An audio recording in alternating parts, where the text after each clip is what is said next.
Shalom bien-aimés dans le Seigneur, notre méditation du jour s'intitule « Malgré tout, Dieu a besoin de vous ». Deuxième partie.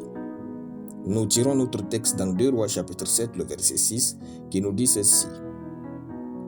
Le Seigneur avait fait entendre dans le camp des Syriens un bruit de chars et un bruit de chevaux, le bruit d'une grande armée, et ils s'étaient dit l'un à l'autre, « Voici, le roi d'Israël a pris à sa solde contre nous les rois des Hétiens et les rois des Égyptiens pour venir nous attaquer. » Alléluia.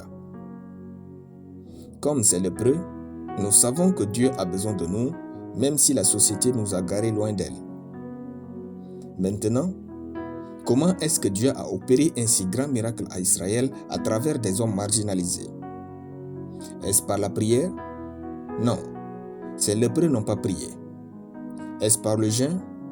Non, ces lépreux n'ont pas jeûné. En fait, ils ont réfléchi. Il est écrit, 4 lépreux se dirent l'un à l'autre, « Quoi, resterons-nous ici jusqu'à ce que nous mourions ?» 2 Rois chapitre 7, le verset 3. Et notre verset du jour montre que Dieu est intervenu pour chasser les Syriens. Frères, pour changer notre condition de vie, la réflexion est plus puissante que le jeûne et la prière. Nous devons avoir une vie de réflexion si nous voulons voir notre vie être transformée en meilleure. La réflexion a de la puissance. Car la réflexion des lépreux a donné une voix à Dieu pour faire un miracle. Ainsi, le Seigneur délivrera son peuple. Réfléchissons. La réflexion provoque un changement de vie. C'est-à-dire, l'embellie de notre vie passe par la réflexion. Alors réfléchissons. La foi est la conséquence des réflexions qui sont devenues des fortes convictions en nous. Si vous ne réfléchissez pas dans votre marche, votre foi sera si légère et à chaque défi de la vie, vous vous avouerez vaincu. Aussi, sans réflexion, il n'y a pas de révélation. C'est dans la réflexion avec les Écritures que le Saint-Esprit vous enseigne la parole de Dieu. Les révélations sont les conséquences de la réflexion. Alors, réfléchissons. Réfléchissons et agissons.